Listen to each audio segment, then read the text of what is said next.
All right, good afternoon. We'd like to welcome everybody who's logged into today's call to the webinar, which is titled Leading and Managing Through Adversity. And on today's call, we've got a number of different people, and I'd like to turn this over to Craig Hess for introductions. Craig, if you don't mind. Perfect. Thanks, Pat. Welcome, everybody. Glad to have you here today, and I hope that as I look out my office window here from home, that wherever you are, you're finding the sun in 19 degrees that we currently are experiencing here in Calgary. And hopefully that if you are, you're actually on the call and not outside enjoying the sun. We're excited to have everybody here today. It's a great opportunity to bring SAIT and Envision in this group together to discuss a very timely and important topic as we kind of all work through this new experience that we have right now. It's also a great opportunity for us to talk about the SAIT and Vision partnership, which we are just really starting to take live to clients today. And, we're partnering to provide organizations with access to strategy, applied research, training, and consulting services. We've come together to leverage our combined expertise to help senior leaders transform their organizations through organizational readiness, change management, and product systems and process development. Right through to employee upskilling. So, we believe we have an opportunity to leverage the strengths of both of our organizations to really bring great strategy development and take it right down to what we're going to call implementable strategy by making sure your teams have the skills to do what you need. So we're very excited to talk about that. I'm going to quickly introduce one of our panelists and then turn it back over to Pat for the remainder. But for those of you already connected to SAIT, you may already know Jenny Gilbert. Jenny is one of our fantastic adjunct instructors that I've had the pleasure to get to know over the last 5 years. Last year, Jenny was the recipient of SAIT's START Original Award, which celebrates unique approaches. Those of you who have met her, can appreciate why she has won that award. My wife has had the pleasure of taking a couple of her classes and just raves about Jenny. Jenny specializes in a wide range of soft skills training and development initiatives for us here at SAIT. Her career has spanned 2 continents, 3 career paths so far, and a host of experiences in the nonprofit and corporate worlds. And a little known fact about Jenny is that she's been to Everest Base Camp 3 times. Hasn't climbed it yet, but I think we'll hear about that soon from Jenny. So I'm glad to have Jenny here. And Pat, over you for the remainder of the intros. Yeah, thanks very much, Craig. My name is Pat Lepofsky, and to those who I haven't met, I'm the founder of the Envision Group. The Envision Group, we've been an organization in the consulting business for just about 22 years now, focused purely on strategy, leadership development, and executive level coaching. And on the call today, I've got 2 gentlemen who are part of our Envision team. First up is Mr. Bob Peterson, and you see his image right to the right of Jenny's image on the screen right now. Bob Peterson is probably one of the North America's top oil and gas strategy consultants in oil and gas and in the energy business. And the other gentleman is Dr. Hugh Dunleavy, and Dr. Hugh, you'll hear from him in just a moment. But Bob, would you just give a little introduction of yourself, please? Yeah, okay. So briefly, I've been in the energy industry almost 40 years.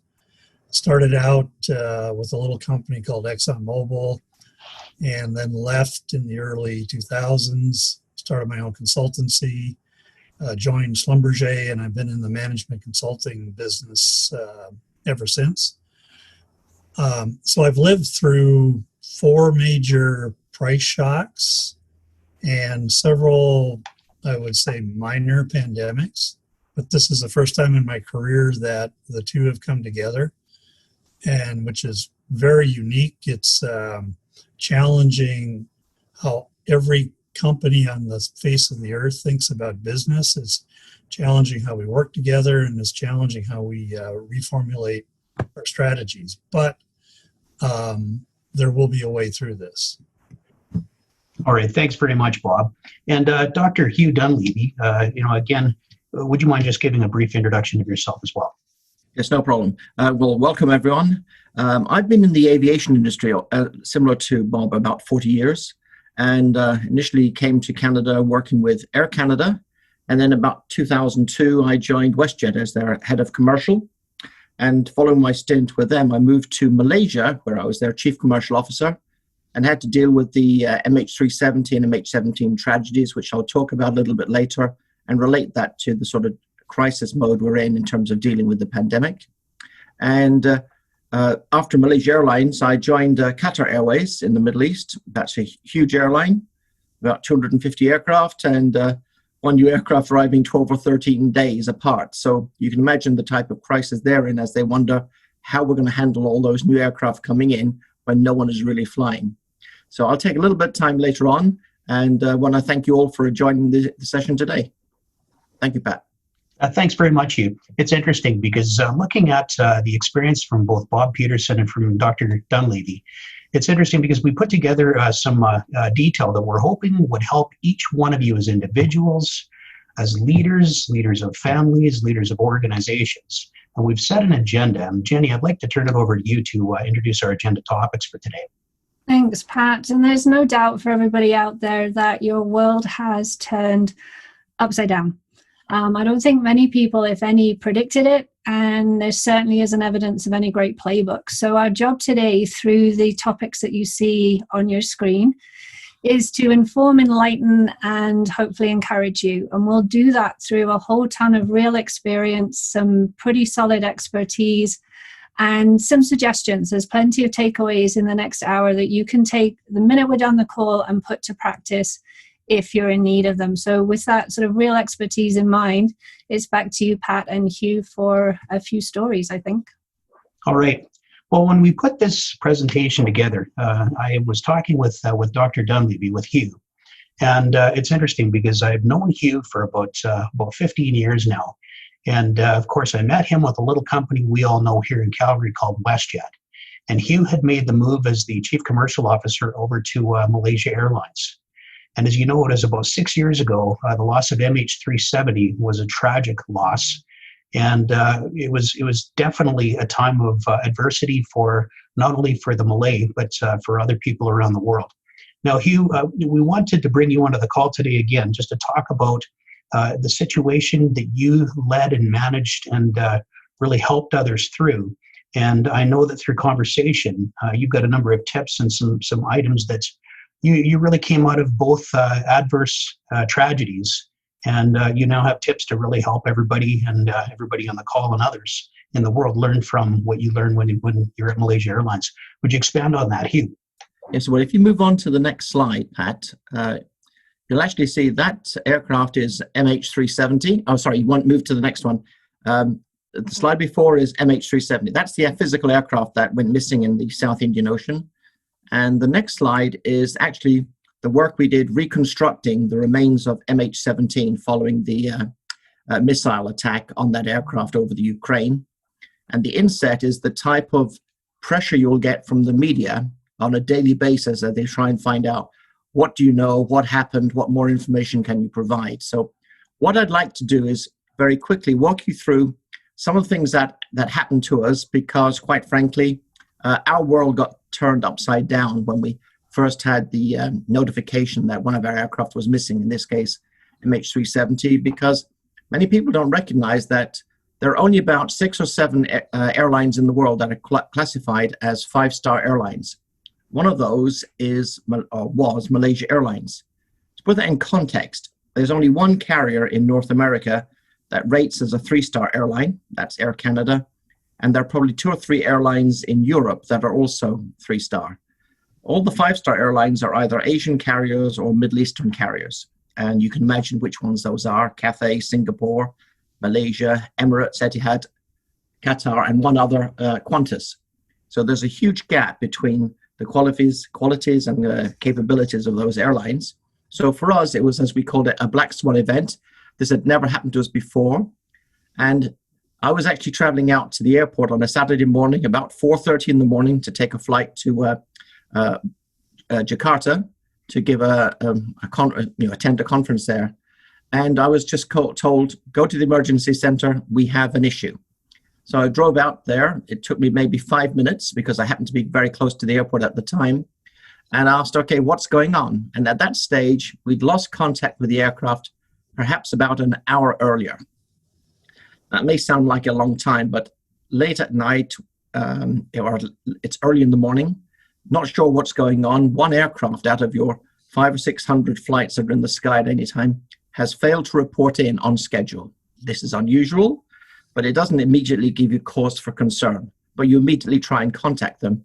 And our team in operations had been trying to contact them for some time, but after about an hour or so of not getting any feedback, they immediately called an emergency, and then every one of the executives and everyone who's in our first response team is notified to come out to the emergency response center. So we're obviously still trying to contact the aircraft. There's not much information to go on because the absence of response doesn't imply anything bad, but you still have to treat it as if there's an emergency. You activate emergency response, you contact air sea rescue, but if you think about it, what do you tell them? We think we've got an aircraft missing somewhere, but we really don't know where, to which the obvious response from Sea Air Rescue is going to be, well, we can't launch an aircraft or a boat into the ocean somewhere if we don't know actually where we're going. So they're looking for more information. We're looking for more information. We have 3 or 4 more aircraft in the sky in the same region traveling into Southeast Asian cities, and none of them have been able to contact the aircraft, even using air-to-air communications. So we gather more information, but not much else comes in. And at about 9 o'clock in the morning, we had our first press release. We timed that press release to coincide with the time the aircraft was due to arrive in Beijing. Because obviously, not contacting an aircraft and having no response, the only thing we knew when there was seriously something wrong was when the aircraft was due to land in Beijing. Of course, at that stage, we've already activated all of our first responders. We've contacted all my team in China. They all speak fluent English and Chinese. We make them sure they're out at the aircraft to meet with family members. We've got to organize hotel accommodation, bus accommodation. We've got to communicate with the Malaysian government. We had the Prime Minister of Malaysia join us about 2 hours after we made the press release. We meet with the Chinese government representatives. And then we have to organize, how do we get our first responders to Beijing? The issue, of course, is it's an 8-hour flight time from Kuala Lumpur to Beijing. So even though we immediately respond, I think we departed Kuala Lumpur at 12 noon. So from the time of 9 o'clock in the morning when we announced a release, we had a press release, we now have 3 hours to get an aircraft ready, get 250 of our first responders on a plane, and all fly to Beijing, knowing it's an 8-hour flight time. None of us have Chinese visas. Fortunately, we had a very good relationship with the Chinese government, and they arranged everything for us so that when we landed, didn't even have to go into the terminal. Their authorities came out, processed us all on the aircraft, and then arranged buses for us to get to the hotel so we could meet the passengers and the family members. The issue, of course, is emotions are running very high. People are very angry, they're very nervous, they're very concerned, they've not had any news. And as far as they're concerned, they've been at the hotel from about 10 o'clock in the morning. It's now about 10, 11 o'clock at night. As far as they're concerned, we haven't been responsive to them for almost 12 hours. They're not interested in hearing the fact that it's an 8-hour time journey and we have to release aircraft and get things processed. They're very upset. They want new information. And they're very angry, quite frankly. The media wants to know what's going on, but dealing with the media is secondary to dealing with family members. At the same time, we've got to arrange accommodation for our own first responders, and we've got to distribute them amongst the various hotels we've organized, try and get things moving correctly. I must admit, it took maybe an hour after we did our first press release for the crises to get on the line and come up with all these fictitious theories that the aircraft had landed somewhere else, it'd gone to Diego Garcia, it's in Afghanistan, all of which have to be investigated, all of which takes time and takes our focus away from what the real issues are. So this is just day one of the crisis. And at this point in time, we have no idea how long this crisis will last. Something like the pandemic situation today. We don't know exactly where we are in the situation. We don't know what's lying ahead of us and when we can get back into normal operations. Now, as it turned out, we had a team in Beijing for almost 6 months looking after the family members, and a lot of emotion, a lot of dealing with people, and lots of learnings that were underway for us.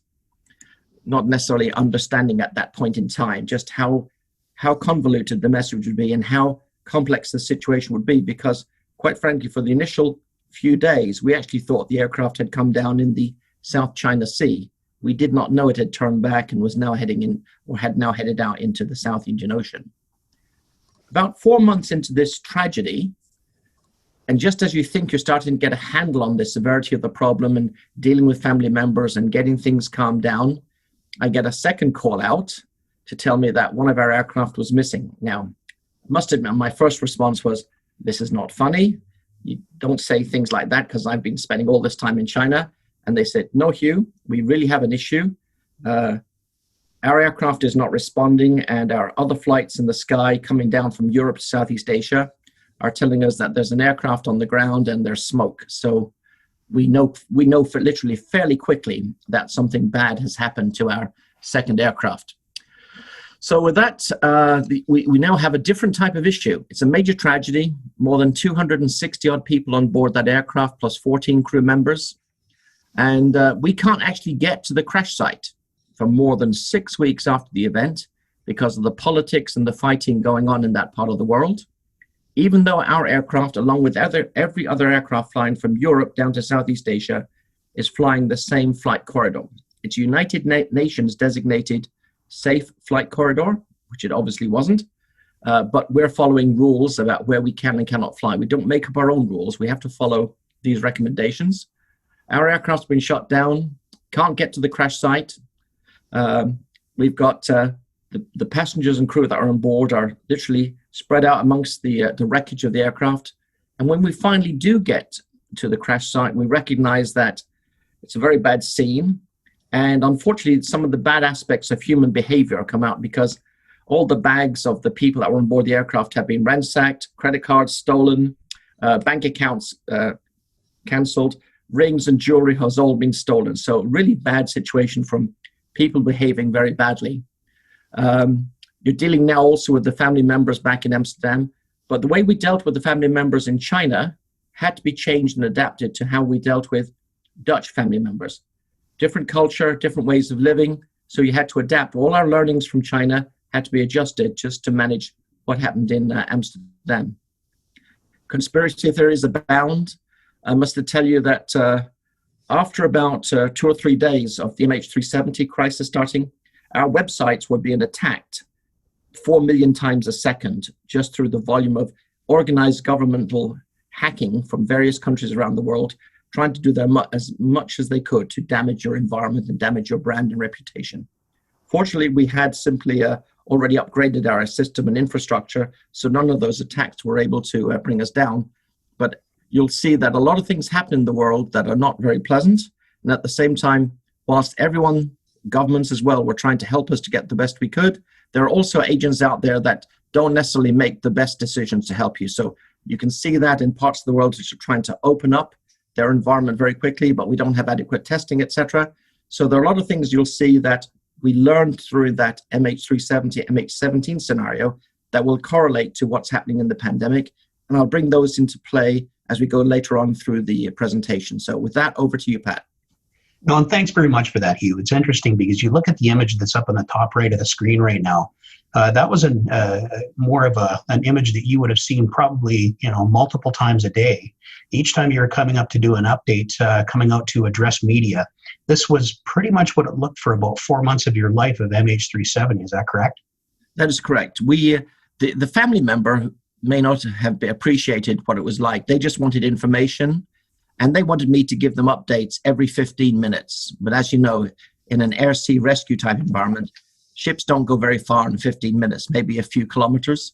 But that was not of interest to them. They wanted every 15 minutes. We finally managed to get them to compromise on 3 briefings per day, like this type of scrum. This is after the actual presentation. As soon as you leave, you're going to get bushwhacked by the media.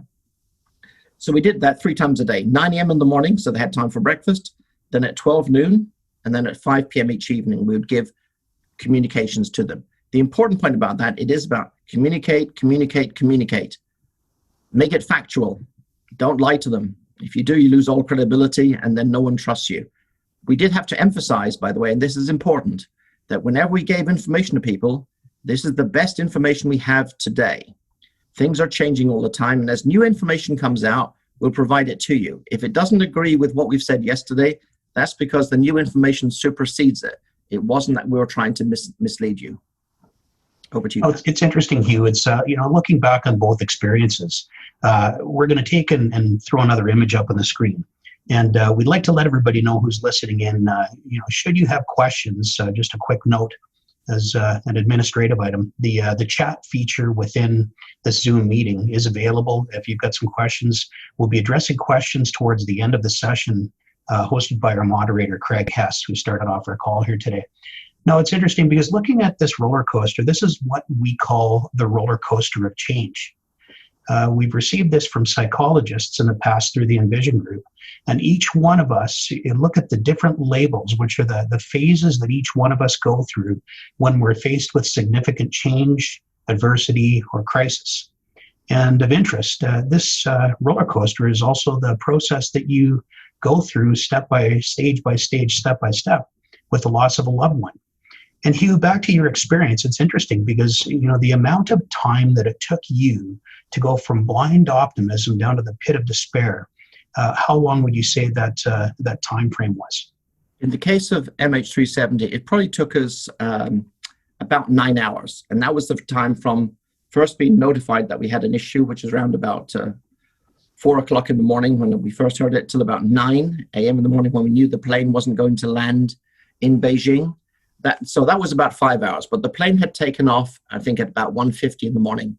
So it's literally measured, time is measured in just hours from you to hear what's going on or discover what's going on and then recognize we're in a really bad situation. So now the time to recover, that's the right-hand side of the graph, that took us months and months, at least 6 months, if not longer, just because of the time to get people to understand the situation and understand what had gone on.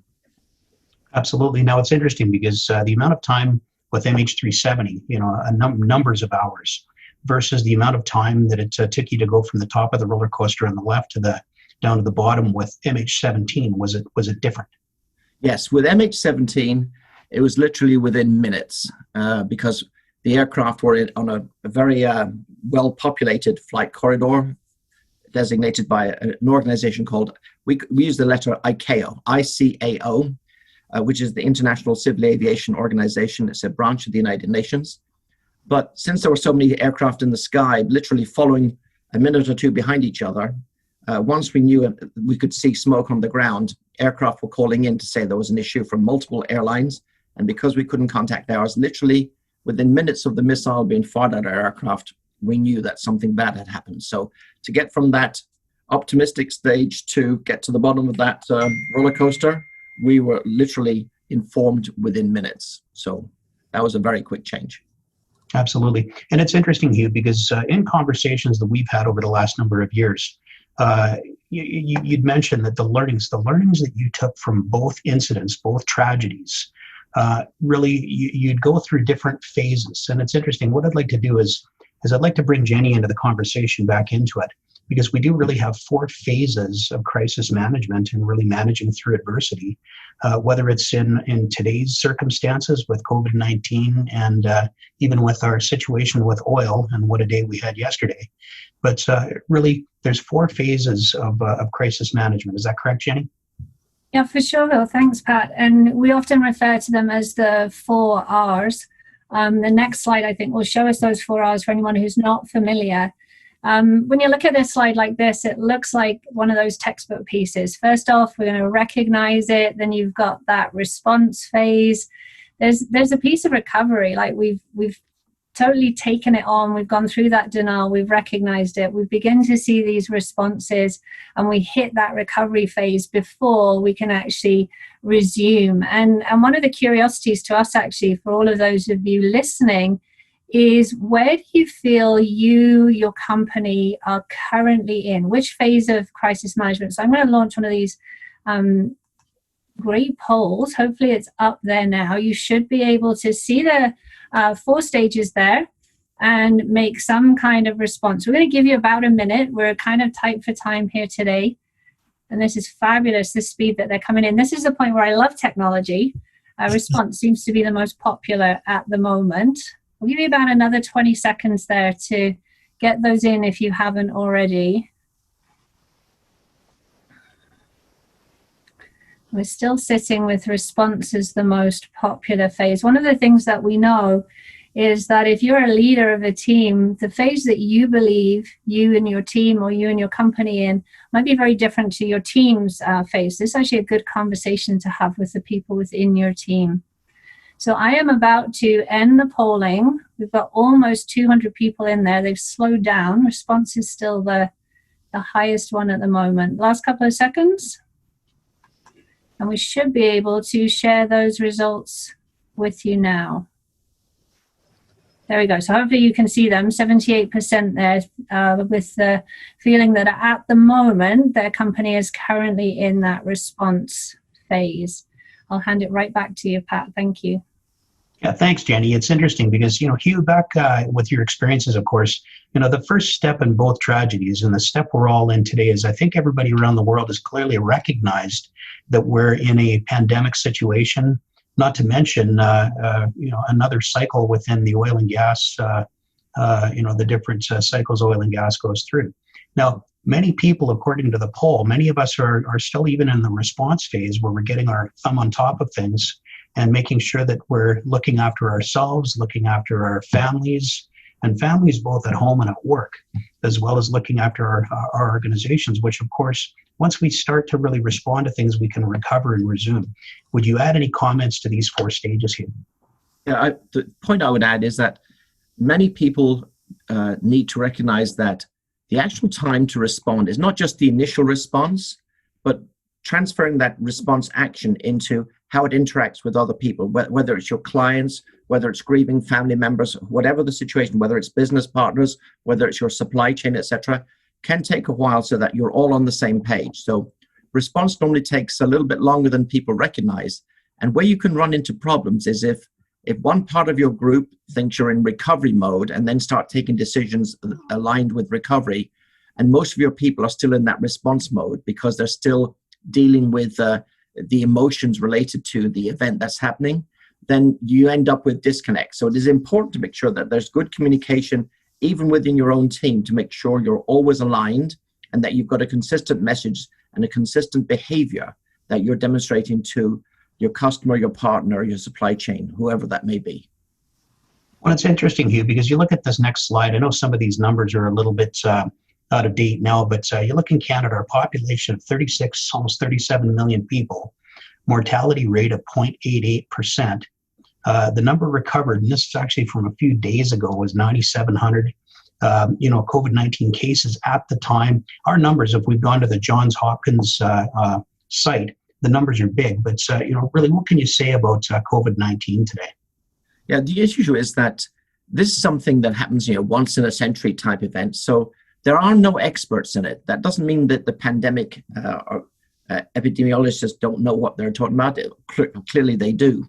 But the issue is, from a business perspective and from a family perspective, from an organization perspective, this is not something we've encountered. So there's no one internally in your organization that you can typically turn to and say, they're an expert in that field. They'll have all the answers. When you're dealing with this type of environment, this is something that we are actually going to try and do things. Some of them will work well and you can move forward. Some things may not turn out with the right impact that you wanted them to have. So the issue there is for people to understand that you have to be adaptable. You have to be able to change and adapt your processes to meet the needs of the organization or the needs of your family or the needs of your supply chain, etc. So it is going to be a bit of a trial and error.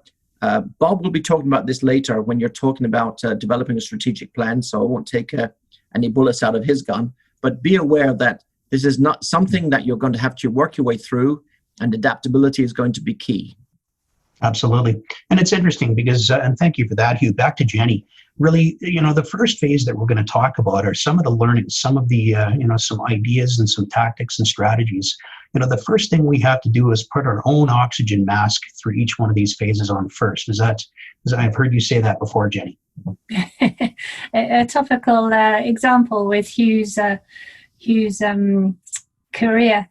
So yes, what we always say is when it comes to leading, it's really important to remember the advice that when we were flying, we did hear from the flight attendants, when those oxygen masks come down, put your own on first. So if you're a leader of other people, you have got to be taking care of yourself, and that's literally, and the self-awareness piece as well. So our next sort of few minutes here, we're going to aim towards individuals as leaders, leading self. And I loved what you said earlier, Pat. That doesn't matter whether you're leading a family, leading just you, leading a team, leading an entire organization. I feel they're all relevant. The first piece that I think is important we touch on is that change curve, and you can see another version of it here. And to date, most of us were familiar with that, and it was always popped up on the screen when we were doing the change management course, or if you were lucky, a change leadership course. And we talked about this curve as if it was a series. And I think a couple of things for us to really note at this point is, one, that original connection with those stages of grief. And there's a lot of grief out there at the moment. It's what we call collective grief. We've not experienced this on such a wide basis before. And that collective grief deals with the loss of normal. Okay, for all of us, normal's gone, or what we knew as normal has gone. There's a fear of where the economy is heading, especially those of you in the oil and gas industry. These are unprecedented times. And we've also got that loss of connection. And that's making a difference to people too, as well as the anticipatory grief too. What's going to happen? We know it's not good. We know it's not great, but we can't see it. And when you can't see it, but you can sense it, that messes with your sense of safety. So as a leader, looking at yourself as well, things to notice, there's not just one of these curves. If you take me, I have a curve for my work, curve for my family, curve for me. Like there's 5 or 6 of these curves all going on, and they're not all in the same place at the same time either. And so one may be over here, one may be over there. It's like a piece of artwork. So, being aware of what's going on, and the leading self piece is having the self-awareness. Where are you today? There are times when my frustration, right up there. But if I'm able to say, this is frustrating, I feel frustrated at the moment, just labeling it reduces the intensity of it. And that allows us to be able to move forward easier. As once you've recognized it in yourself and know what's really bugging you, or what's causing the elation, the delight, or the fear, the frustration, then you're much more able to have those conversations with your team members as well. So awareness in that change curve that everyone's going to be in a different place, a different time, and keeping that communication constant around what is going on for people.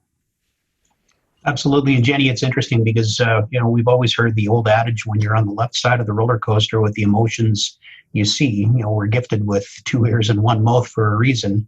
And of course, when you've got a human default, which is we're all programmed to think negatively because of the whole fight or flight, it takes a strong leader to encourage the exploring and testing that we see under acceptance on the right. So any comments on that? Yeah, absolutely. Some of you out there will smile when you hear this, because I know you've heard it before, but one of my favorite comments is, be more interested than you are interesting. And so taking that time to actually hear where other people are at, sense where other people are at, and get there through conversation, bring people into the conversations that are going on. We do lean towards that negative, most of us, most of the time. So these are great times to be making that connection, which actually takes care of some of that collective grief as well. Absolutely. And for part of leading self, a really important item to consider is really, the resilience that one might have. So could you take this and expand on the concept of personal resilience? For sure. And I think the key takeaway here to remember is resilience is not just the ability to bounce back or the ability to cope. Resilience is something that we all have, and we all have it all the time. So our real key job here is to stay healthy and stay home. So whilst we're doing that, we can help build that resilience so that we can keep it at the level that's useful to us. Now, you can see a whole ton of tips on the screen there on the slide deck. I think that the key to remember is, what are you doing for yourself? And resilience doesn't just come from getting up and going for a walk or hitting your 10,000 steps. It's really important to remember you have a physical aspect, an emotional aspect, that mental health piece, your sleep, and for your faith or your spirituality, all of those come together and help build within that resilience piece. So it's an active bit that we want to be looking at every day. And if you're a leader out there, again, remember, leader of a family, leader of a team, leader of an organization, what you do is a model to those around you. So if you're not practicing what you're preaching, it's not going to sit all that well either. Absolutely. And I don't know how many of us have had virtual beverage sessions, whether it be coffee or the beverage of your choosing, but the whole community aspect is quite important. Now, it's interesting, going on to this next slide here, it's interesting because Hugh, one thing as we've talked about in the past is the whole idea of here's some key tips to leading yourself through adversity. And you'd mentioned that you did have a favorite one on here that we've marked with a little H beside it, number 7. So why is having a purpose so important while you go through an adverse time? So to me, having a purpose was vital. Now, obviously, when I was dealing with MH370 or MH17, I had not just one purpose, there were several. One, my purpose was to make sure that we properly took care of the family members. My second point was I can't take care of the family members unless I take care of my own people, because they're the first responders. And the challenge is that when you go there, you think that, it's the people that you're dealing with will go through that same roller coaster of change. And the surprise we had was that when we've got people through the initial anger and you get them through and they start moving on the recovery phase, they would eventually go home to their town or their village, etc. And you think, okay, the numbers of people that we'll have to deal with will start going down now as we get people through this roller coaster. That's not actually what happened, though. What happened was these people would go back to their town or the village, and they would send either another set of family members or close friends of them, and they would come in, and we'd be right back at that anger phase again. And our people would now have to take these same people through the roller coaster of change again. And that was what was happening 724 for that 6-month period. So what we thought was going to be move people along that roller coaster became a repeating process. That put enormous stress on my own first responders. So unless I had a purpose of taking care of them, they couldn't possibly take care of the grieving family members. And at the same time, your other purpose is you have to project confidence, competence, and be able and have the authority to address any of the needs that those people would have. No good going back to head office and say, I need approval to do this and that. No, full approval was given to me, and my purpose there was to address any issues that would take place, regardless what they were. And if decisions were made by my staff, my purpose was to back them up to make sure we took care of the families. Purpose was vital to this. Absolutely. And Jenny, of course, through our conversations, you've got your favorite on the list here too. And it's interesting, like if you looked at each one, you can't manage what you don't measure. How are you doing on each one of these on a 1 to 10? Your favorite happens to be number 9. And why is that so important to you? Absolutely. So one of my pet peeves is how much time we spend focusing on weaknesses and, you can get better at this, when we all have an inherent group of strengths. And it's our strengths that come to us easily. When I get to do work every day where I'm using my strength set, I'm enriched, enlightened, and inspired by it, and I don't feel exhausted at all. So in these times that they're hard, there's no doubt about it, is know your strengths. And if you don't know them, write them down. 3 strengths, 5 strengths, write them down. And then the key piece is, how can you use them to leverage the work you have in front of you that day? Or how can you use them in dealing with your team members? And as a leader out there, this is great for you to do, but it's also a fabulous conversation with your team members as well, because they need their strengths right now. And if you can get them operating from their strengths, that just made everybody's world just a little bit better as well. Excellent. And you know what, it's interesting. We have a little devil on this shoulder, a little angel on this shoulder, on the opposite shoulder. And which one do you tend to listen to more? If you had to broadcast your inner voice, would it impress everybody on this call? This is the opportunity as well. Number 5 was my favorite. Embracing adversity is really a chance for opportunity. There's always good behind the bad. And it takes a strong parent, strong leader, strong friend to really see the opportunity behind the challenge. And we're seeing a lot of good things come across from other Canadians in that regard as well. But, the next step, Jenny, it's really leading teams. And, we always talk about teams. A family can be a team, isn't it? Yeah, for sure.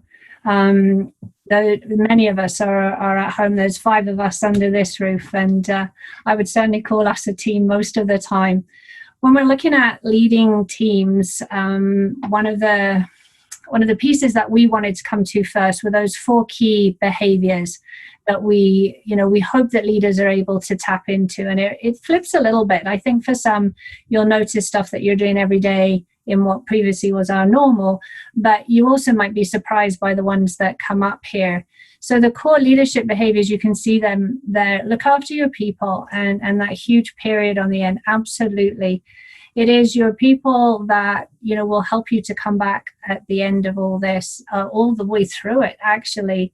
And it's your people who need you more than ever now.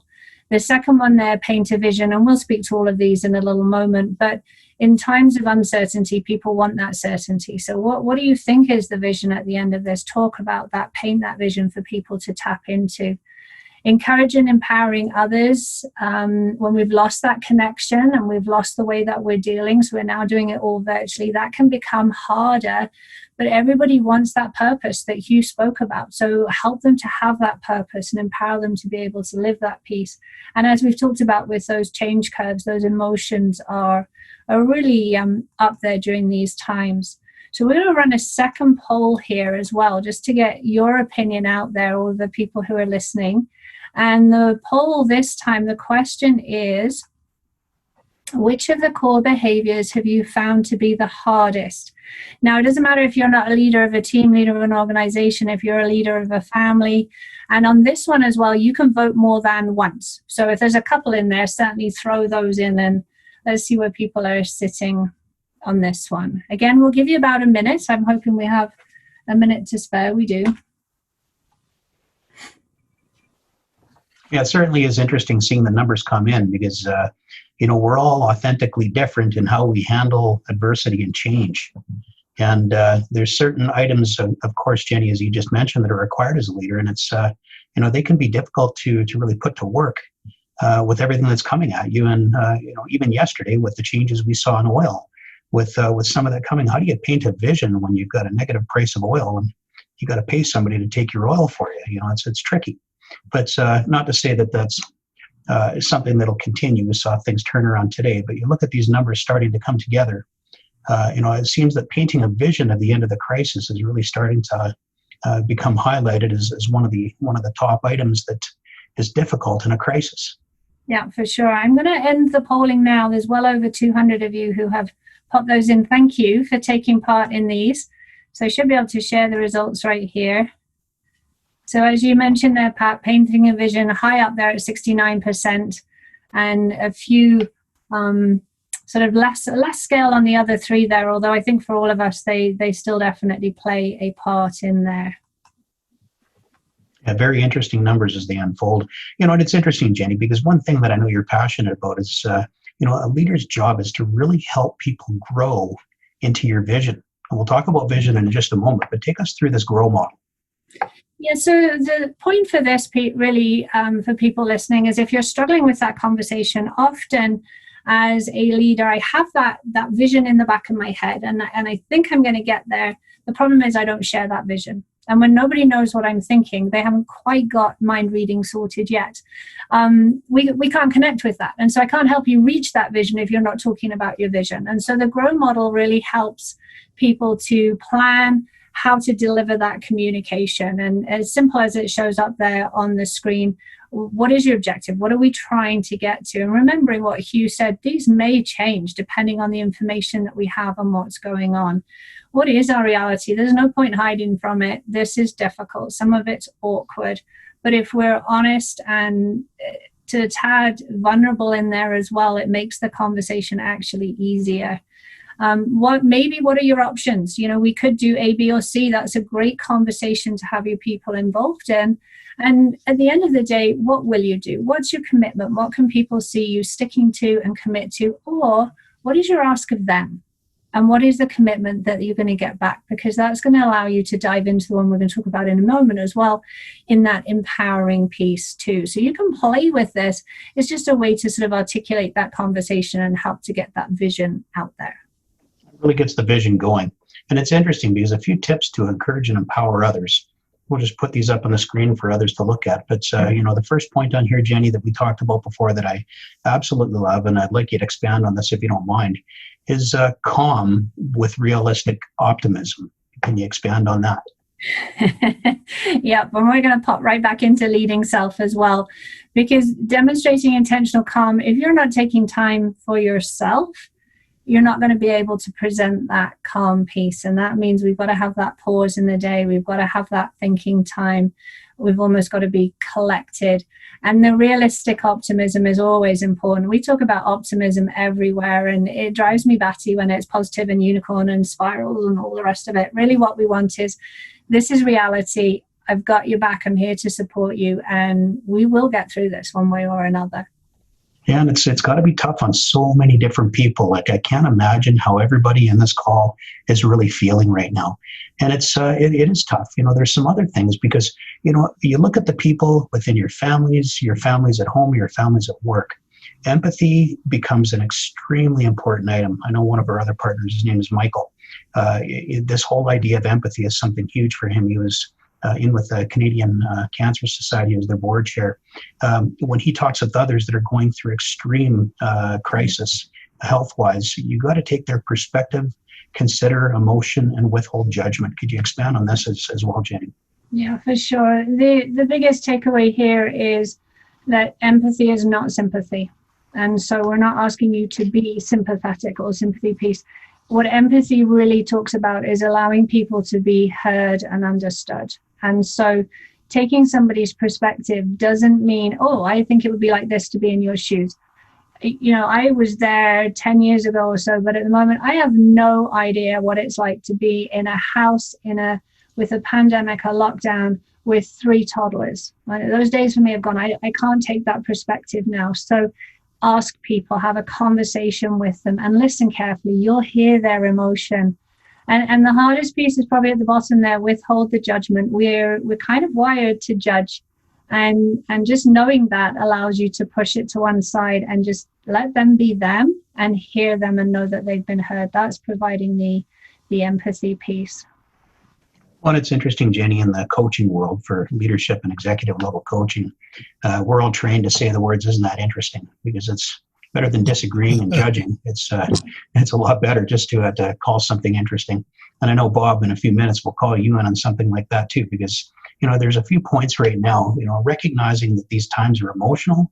As leaders, we must offer support to others and portray a we will get through this attitude. Don't you agree with that, Jenny?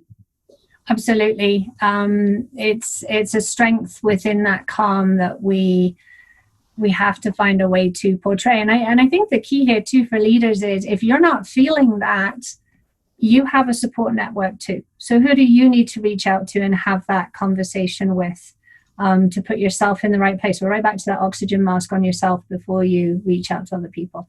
Absolutely.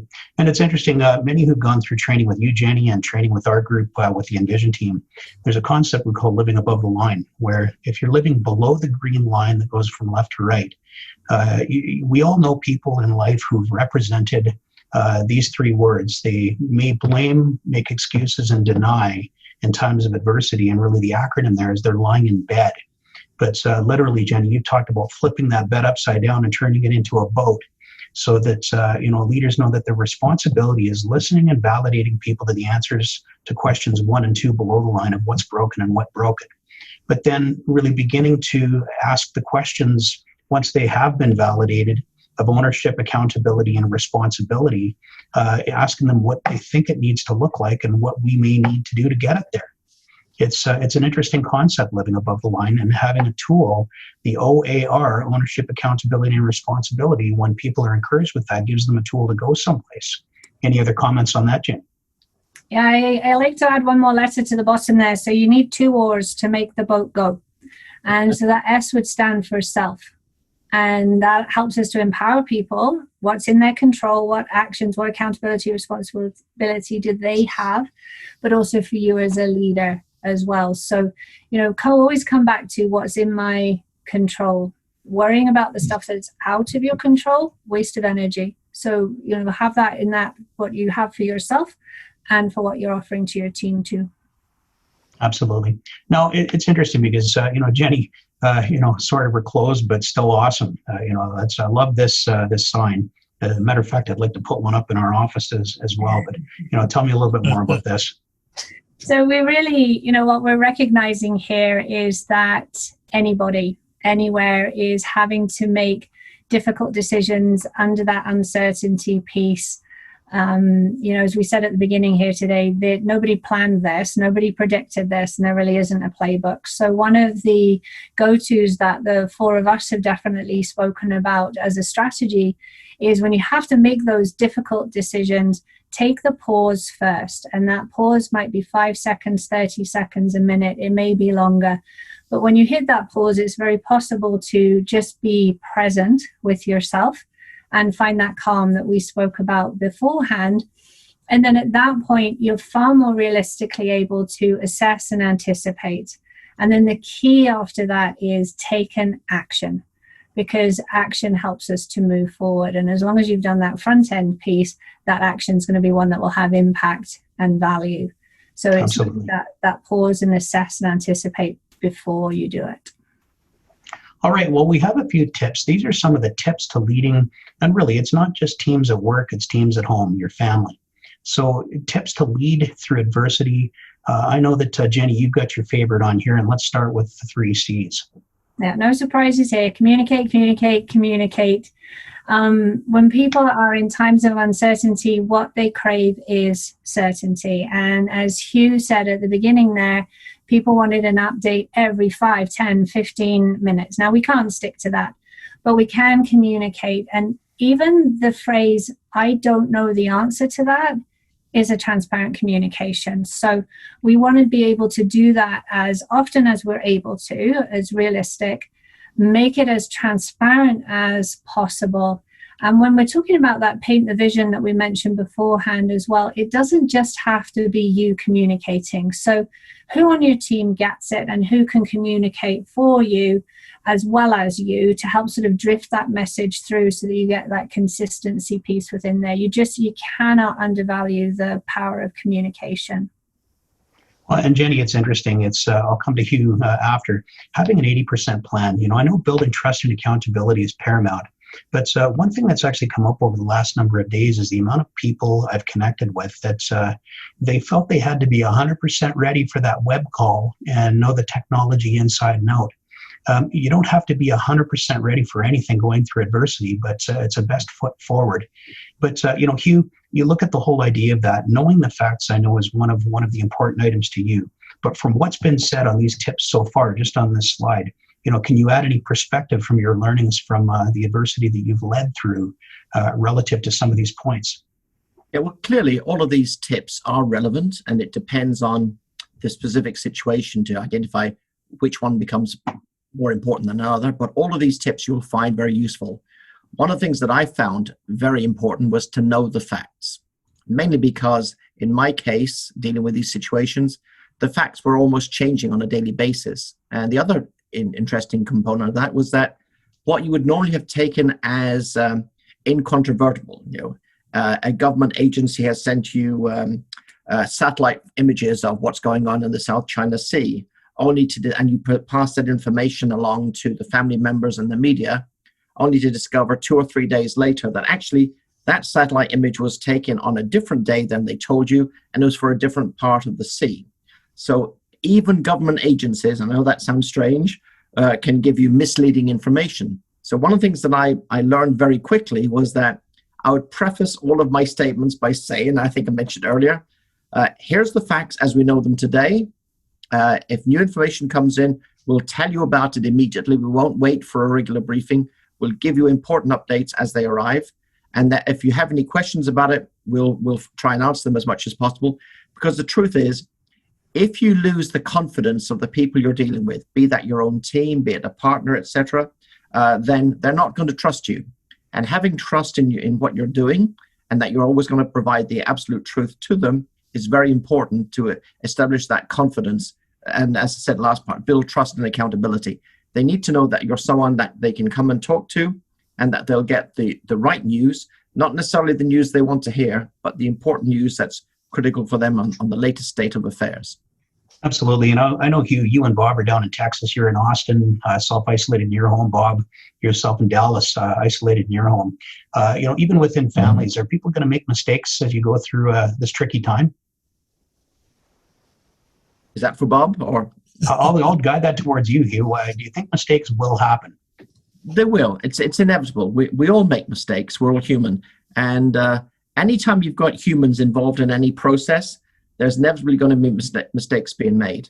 That's why Absolutely. we have control processes in place to make sure that we track those errors when they happen and try and correct them as soon as possible.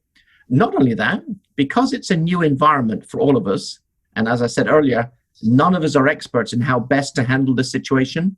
Not only that, things that impact us are frequently outside our control. So we're thinking we're going down one path. An example, we're going to stay under this stay-at-home mandate for the next 30 days or 14 days, whatever it is. And then a politician somewhere will make a change and say, nope, we're going to start opening on Friday. That's inevitably going to have an impact on us, and we then have to adjust our plans. We may still decide, I don't care what they're saying, I'm going to continue self-isolation because it may happen that in a member of my family, someone may have asthma or diabetes. Therefore, I'm definitely going to err on the side of caution. So be aware there are things you can control and there are things you can't control. And then you have to make a decision to say, how am I going to do the best for my family or for my organization that protects me from the worst scenario? I normally use a statement of the policy of minimum regret. Sometimes call it hope for the best, but plan for the worst. Your essential function is to take care of what's critical to you and then let the things that are less critical, less important, less impactful, they're going to do their own thing anyway, but focus on what's critical. Well, Hugh, on the screen right now, we have some thoughts for consideration. And I know these are some of the thoughts that you're consulting with different airline businesses, whether it be oil and gas, within the energy industry and other. But, here's a few different items categorized into three areas. Maybe just briefly take us through this, if that's all right. Yes, Pat, thanks. First comment is that I'm not a medical doctor. So these are just thoughts for people to consider, not giving you advice on what you should or should not do, but questions you should be asking yourself is, can I afford to bring everyone back to work tomorrow or next week, whatever it is, and they all go back and do exactly what they did before the pandemic started? If you don't think that's viable, then you have to think, well, then maybe a phased approach is an essential part of it. So do I need to bring people back? And do I just assume they're all free of the virus? Or do I need to have extensive virus testing of the staff? And is that even feasible if you're a big organization? If I test them on Monday, do I have to retest them on Friday to make sure that they're still free because of the interactions they may have had outside the company? There are a lot of questions to be asked here, and I don't think any of us have a real good handle yet on what the answers are. But there are things that you may want to look at. So if previously I had my cubicle side by side and there was the usual corporate standards in terms of how much cubicle space I get depending on my hierarchy in the organization, do those have to change now? I certainly know in the airline space where a lot of it is about how do I have the highest density of people on board an aircraft so I can maximize my revenue from that asset. I've minimized the amount of space I've got at the departure gate. All those things may need to be looked at to say, are they now acceptable to the population when we come out of the pandemic, or will there still be a lot of fear prior to us obtaining a vaccine for this environment? Similarly, does everyone come back to work, or should I look at, if you've got a reduced immune system or have got diabetes, should I be the first people to come back to work, or should I wait until I have more confidence in the environment? The other thing is for senior leadership in a company, as you get older, you tend to go up the hierarchy. So the senior leadership will probably be the older people in your organization. Should they be the ones that come back to work first, or should they also be taking extra precautions to make sure that they don't come down with that virus, which is particularly insidious for those in the older category? Similarly, how should I bring my business back into work? Do I bring everything back, or do I bring the most important functions back first and then prioritize other functions that are less critical, and I can delay those? So these are just some questions to consider. And I suspect there are hundreds of more issues depending on your individual company and your individual organization or office facilities. Absolutely. And it's interesting because, there's a little bit on testing and vaccine considerations. And again, not coming from a position of being a medical expert in any way, but items that leaders and executives and, even family members should be considering. Hugh, can you touch on these? Yeah, and the issue here was, again, there's question marks at the end of these comments because they're simply questions for you as leaders in an organization to be asking yourself. Okay, so how long should I anticipate the current crisis lasting? We hear lots of stories from different organizations that, we're starting to test the vaccine in the next 3 to 6 months. Others are saying it's 18 months to 2 years or even longer before a vaccine will be available. And it's not just that a vaccine has to be there, it has to be validated and tested and then approved for use because there may be some adverse consequences. So these things normally take longer than we anticipate, but it's just realistic. Similarly, how do we adapt to new information coming in? Maybe we are lucky. Maybe we do get a vaccine very quickly and that we can put this behind us, and then how do we recover our business quicker than planned? But also, let's look at the downside. If things take longer, what would I have to do in my organization to allow us to withstand an extended period of time? Plan for the worst, but hope for the best. So I think there are lots of questions like this, and depending on the industry you're in or your organizational structure, you may want to ask specific questions about what you will need to address to make sure that your organization, your industry is best positioned to recover as quickly as possible when the time is right. Well, thanks for that, Hugh, because, the whole idea, what do we do and when do we do it? I know that there's even a question that was posed, when do we really start and how do we put together our vision? And it's interesting because, that really leads to the whole topic of leading organizations. And again, Bob had made introductions at the very start, but it was about 7 years ago. I was on a flight looking at the, pardon the expression, you could call it creative marketing or plagiarizing, but I was looking at what the gentleman sitting beside me was reading. He was reading some pretty important oil and gas related information, and I was doing the same. But we found ourselves looking at each other's notes and struck up a conversation. Bob, one of the most tenured strategists in the oil and gas business, very lucky to have met you and pleased to have you as part of the group. Now, it's interesting because, Bob, would you mind taking over? Once we've got tactics to lead ourselves and we're starting to really lead our families at home and families at work more effectively, it really is time to think about the organization.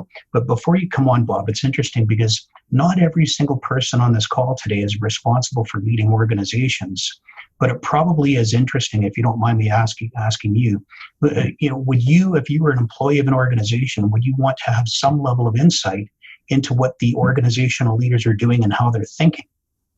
Yeah, I think in a crisis like this, Pat, that is absolutely critical that each employee, gets a view of how their organization is approaching the crisis, what actions is that organization taking, and probably most important to each and every employee is what are the implications to me and to my team for how do I approach my work. I've always thought that the primary role of a leader is to provide him or herself, his teams, his family, and his organization hope for the future. And hope means you have a vision, a pathway, and you can communicate specific actions to your team such that people can feel that they are in control of their circumstances. So, well, it's interesting, Bob, because looking at what some of the points that are up on the slide here right now, if you don't mind touching on a few of these considerations, and it's a timely item. One of the questions again that was posted online here is, how do you really start to build a vision and even a picture in your mind of how things are going to be looking like as we start to plan some sense of recovery? What can you talk to on that point? Yeah, I think Hugh touched a bit on it in the prior discussion. We don't know how long this disruption will last. So I think it's better, the old saying, plan for the worst and hope for the best. So from a corporate strategy point of view, my advice is to, think about this crisis lasting maybe a couple of years. It may be sooner. It may end sooner if a vaccine is developed more quickly. But what is the pathway to keep the business running today, over the next 6 months, and over the next 2 years? So it's vitally important, in my experience, for senior leaders to begin to communicate what is that pathway to normalcy, which we all think will be different than today's world or the world was about 6 months ago, but we do not know exactly what those changes will be.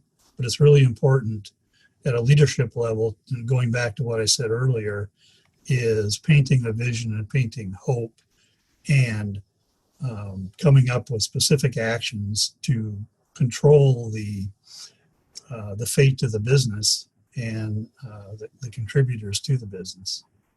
And we think, if you look at this chart here, return to normal is going to be different for every business. Every business has a unique strategy, a unique competitive advantage.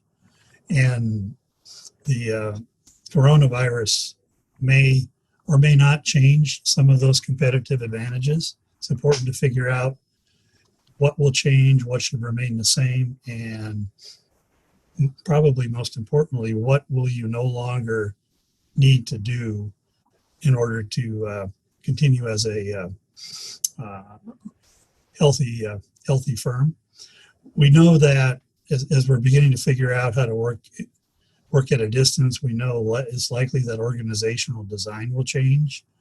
Supply chains will need to be adjusted relative to disruptions. And as Hugh and Jen and you have said, Pat, it's really, as these plans are being developed, it's absolutely vital to over communicate. You cannot appreciate as a leader how important and how much your followers are looking up to you in order to communicate and listen to your fears and give you some positive feedback. Well, Bob, I think I'm going to change the way I purchase toilet paper moving forward myself. But, it's interesting because you made the comment that this is the first time in history that we all share something in common globally. And that's that our strategy has really been thrown out the window for the most part. Is that correct? Yeah, if you look at this event, the most comparable event in terms of global impact was World War II. And even World War II, while there were tragic loss of human life, there were large parts of the world who were neutral and not affected. This is truly the first event in history, at least modern history, where every individual on the planet and every business enterprise on the planet will be affected. So it's quite far-reaching. And if you continue the analogy to World War II, post-World War II, the world changed significantly. So globalization, tremendous economic growth on the positive side, but on the negative side, we had the Cold War, third world unrest. And so there will be changes that stick that we can't necessarily anticipate that come out of the recovery of the virus. And as business leaders and as strategists, firms need to begin to think about that and chart their pathway.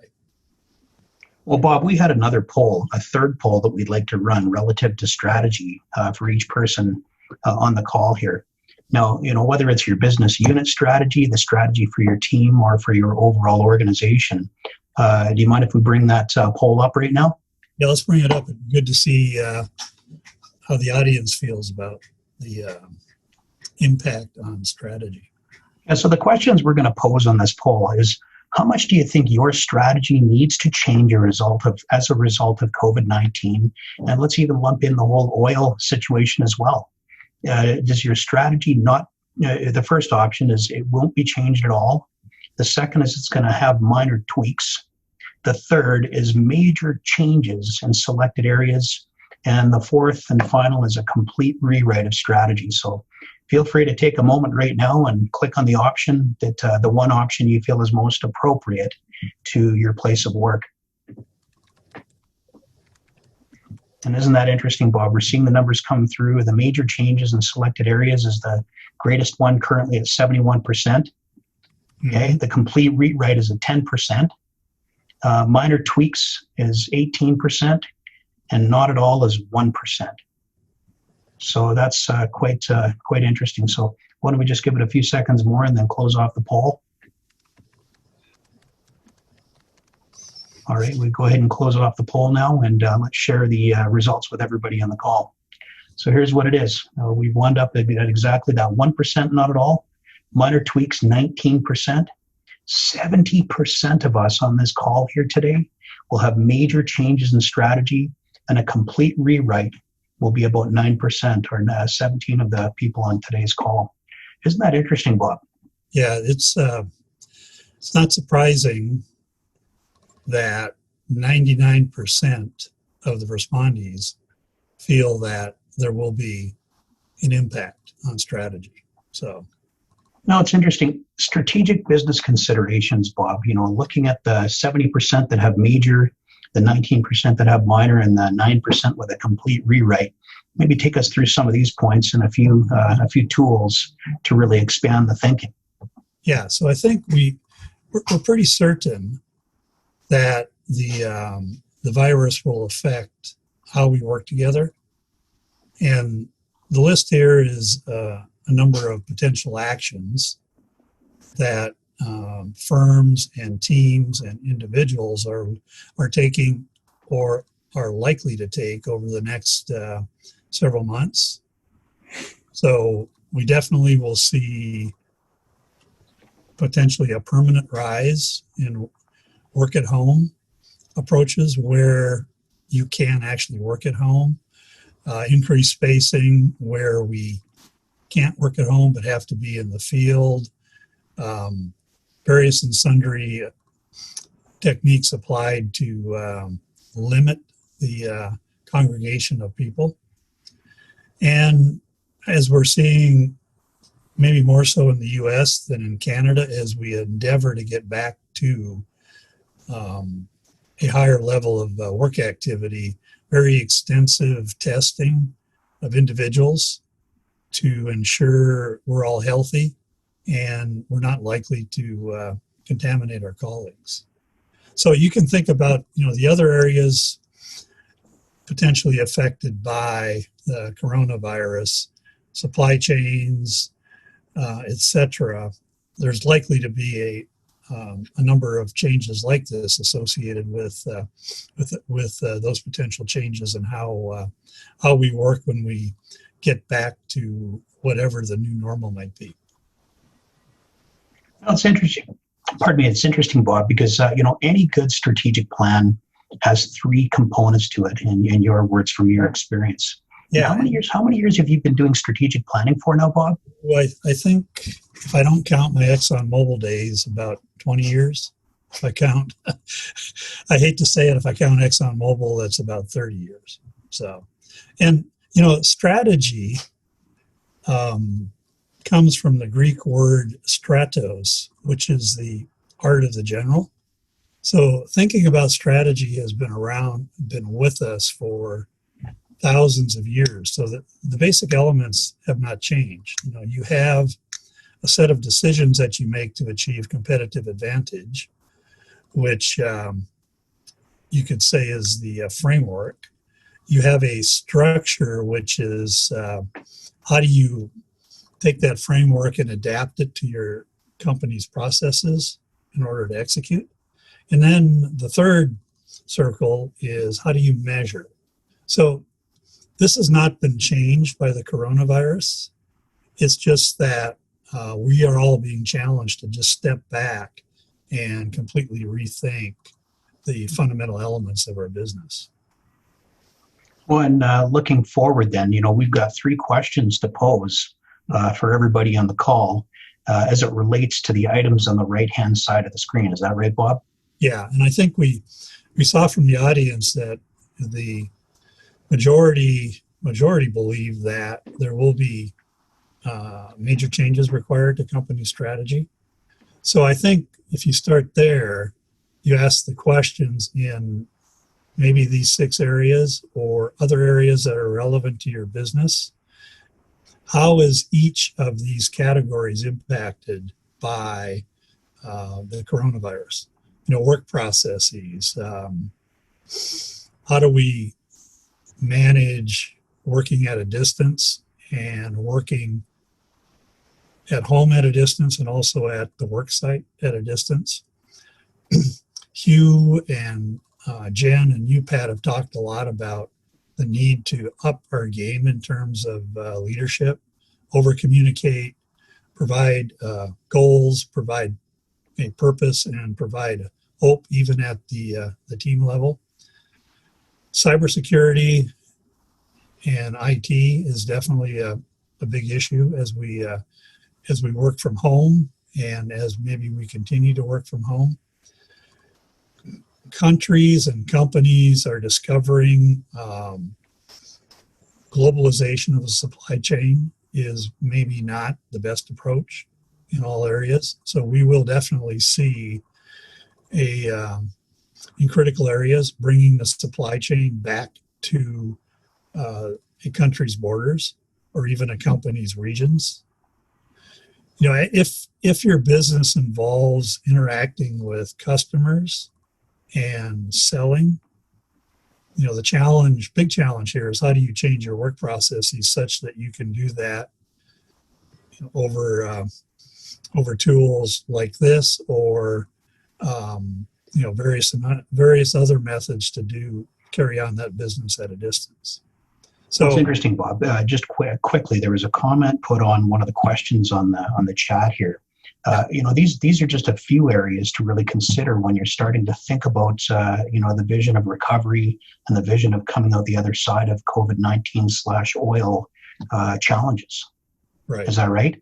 Yeah, that's correct. And it's not necessarily a comprehensive list.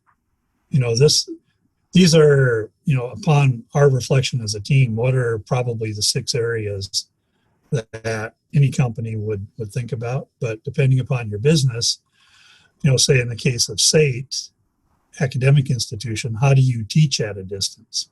And how do you test and learn at a distance? That certainly, I would say, has had a big impact on SAIT's response to the crisis. Well, and Bob, looking at the second question, which is which changes are going to be temporary and which changes are going to be permanent? Well, what a novel question. Yeah, and I think on the prior slide I touched a bit on what we think will be areas of permanent change. But if you look at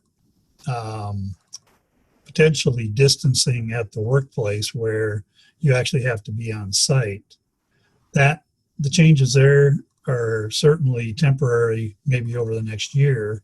But if we get a fast-tracked vaccine, then those changes will likely gradually go away. So it's probably harder at this point in the cycle to speculate and identify what will return to normal as we knew it before the onset of the virus.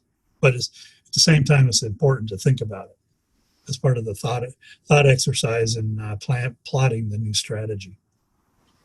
Well, and Bob, the third question comes in as well here. How do you develop an action plan, prioritize, and really begin execution?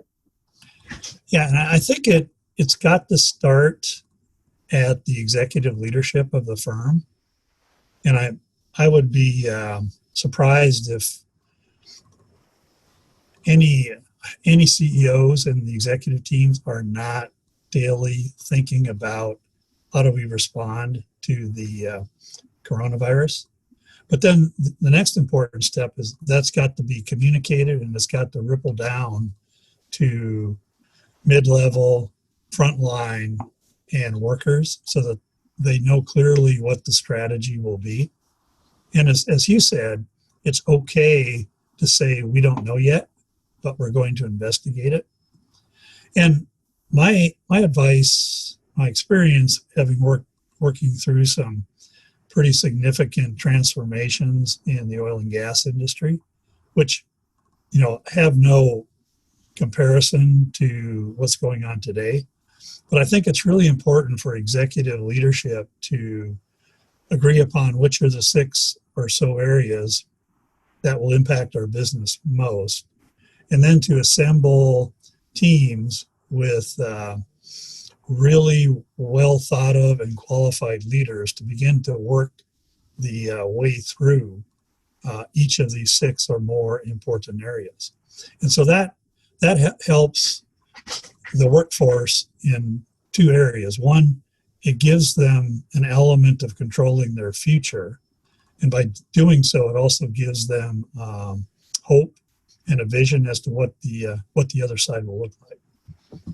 Well, especially if they're involved in it. And the interesting thing that we mentioned earlier on the call here is you can't manage what you don't measure. And Bob, it's interesting within our group, we have a process expert that worked together with yourself and other senior partners within Envision, where we put together what we call strategic report cards, or we call them our strategy pyramids.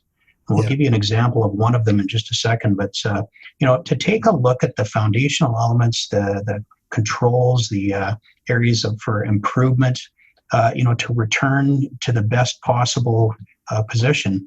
We have a pyramid that's for the overall commercial organization. We have one for operations that we'll show you in just a moment. And then the other ones we have are maintenance, technology, HR and talent, and business development. The other one that's not mentioned on here is a finance pyramid as well. But you look at these different pyramids, Bob, it's interesting because here's a sample of one of these. How do you use this tool to begin thinking of recovery? And what would your recommendation be if somebody had something like this in hand? Yeah, and as you mentioned, Pat, we developed these pyramids in a different time, and it was really intended for a discussion with an executive who is focused in one of the several areas to have a candid assessment as to how his firm is performing relative to best in class. So, but we think these could be also, or some variation of these, very helpful in a firm thinking through in the 6 or 7 areas how they might begin to identify what needs to be changed from a coronavirus and maybe energy cost point of view, and then begin to that will help identify focus areas for teams that may be chartered to begin to plot the future. So from an operations point of view, definitely if you look at the lower left-hand corner of the chart, how do you maintain safety standards and safety compliance in this new world where teams may be separated? You may not be able to actually do physical inspections as quickly or as frequently as you may have in the past. Then if you move to the right to procurement, we mentioned earlier that the whole, if you will, the work at home is having significant impact on the procurement process, supply chain management, and interaction with suppliers and vendors. So what is the action plan to begin to, I'll use the term, heal the gaps in the supply chain and procurement? And then if we move a little bit further toward the right, above supply chain is how do we continue to maintain regulatory compliance in this new world? How can we get teams who may be scattered and required to stay at home through devices like Zoom or other mechanisms, including data sharing? How can we get them back to the proper level of functionality? So, this is one mechanism that your firms might be able to use to understand what's critical, what do we need to work on now, and thinking potentially longer term, back to the other questions, where will these changes be permanent and where will they likely be temporary? Well, Bob, it's interesting because, using the legend at the bottom of the page, you can't manage what you don't measure, for everybody's benefit on the call.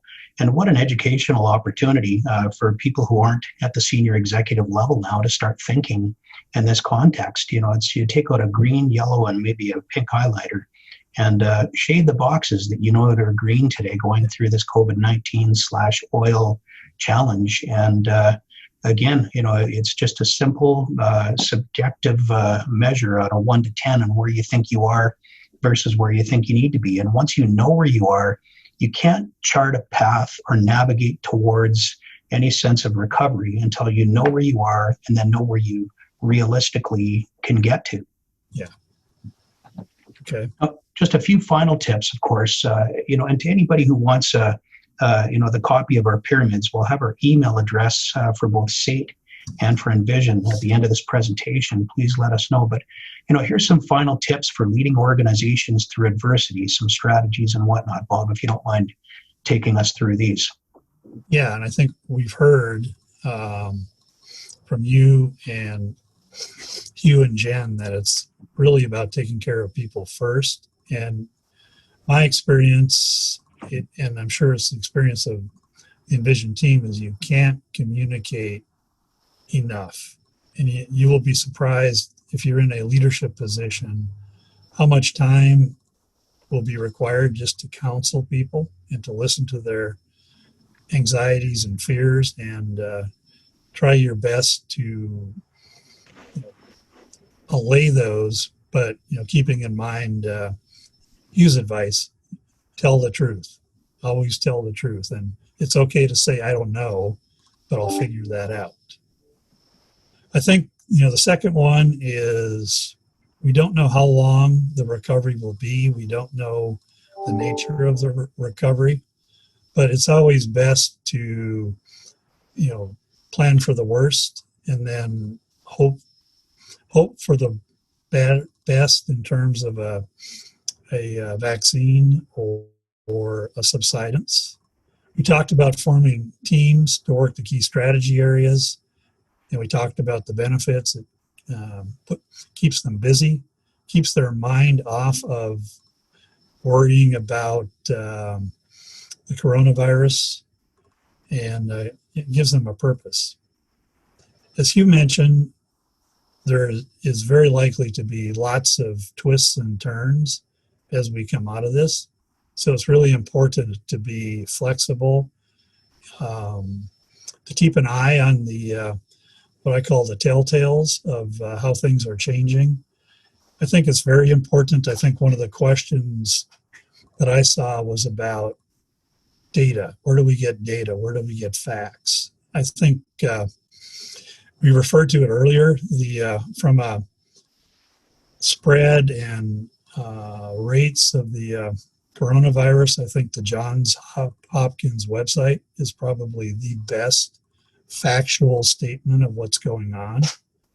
I think, if you're interested in medical progress, I don't know if you have access to it, but the New England Journal of Medicine has published a number of really good articles on the state of research, the state of vaccines, the state of antiviral treatment. And I think I know it's hard to do, and I have to discipline myself, it's really easy to spend a lot of time surfing the web and getting caught up in information and reports that are not necessarily validated. So my counsel there is to try to keep your mind on yourself, your family, your teams, and how you can positively affect the outcome. And don't get too immersed in lots of lots of talking heads who don't necessarily speak from the facts. Well, And Bob, it's interesting. Just one comment. That's one of the comments on the chat room here is what inputs do we need to really get to paint a vision. We presented a number of different concepts, and it's interesting because I can't imagine the emotion people are going through. There's moments of happiness, there's moments of frustration, moments of challenge. To do something where you feel like you're getting a sense of control over your current environment is something that's to have a plan. The best way out is through. Is that pretty accurate from your standpoint? Yeah, that's what. It's one of my favorite sayings. It came from one of my mentors, who I guess he was a major general in the U.S. Army, West Point graduate, three tours of duty in Vietnam, Silver Star, two Bronze Stars, and his saying was, let's roll up our sleeves and work. Let's identify the problem and work our way through it. That's probably, the one of the best pieces of advice that I've gotten in my career. Absolutely. And it's interesting, Bob, because before we get to Q&A, one point to make is, for learning. I know a lot of people are on YouTube. A lot of people are taking, some type of learning programs. I know that my young son's even learning how to play guitar during this whole situation. And different programs that Envision has. If you want a copy of this deck, we'll put the emails back up in just a moment. SAIT has a number of programs coming up here later in April, and of course into May, and we'll keep you up to date on other programs as they come through. But the interesting thing, I just like to open it up right now. We've got both email addresses. There's corporate.training@sait.ca and info@envisiongroup.ca. If you want a copy of the deck or a copy of the strategy pyramids, please just send us an email. We'll respond with copies of each. And, it's interesting because I know there's been a few questions, Craig, that were posed online here before we wrap up. Do we have time for one or two questions here? Yeah, sure we do. We're at 2:30. I'm good to extend a couple of minutes, and obviously if folks need to hop off and get on with their day, I fully appreciate that. But I think, there was a number that were answered. I think there's two questions that have really two themes that have come in the question. So I'll try and bucket these into, one is more on the strategy and the other is more on the individual leadership behaviors and individual behaviors. So, I think the one that speaks more to strategy and teams is, how do you get management and teams onto basically into the same car on the roller coaster, right? Teams are going to be going through this. Individuals are going to be going through the different stages of recognition, response, recovery, and resume at various times. How do you work to develop your strategy and work to bring your organization together to kind of ride the roller coaster together? Bob, do you want to grab that one, or Hugh, would you like to take it?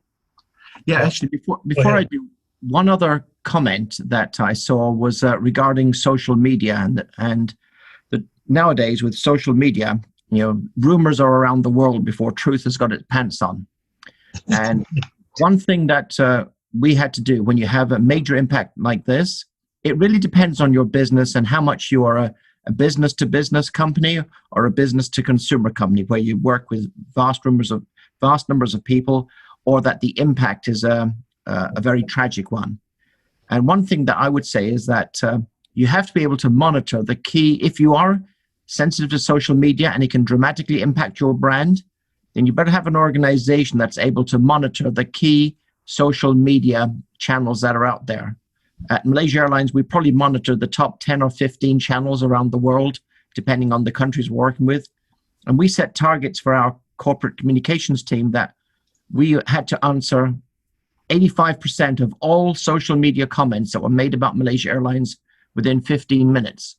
And we had a big team doing that, but it was important because of the potential additional damage it could do to your brand that went way beyond the impact of the initial two incidents. So it depends on your business and your industry you're in, but just be aware, if social media is important to you and impact your brand, be prepared to invest in that as part of your normal business communication strategy.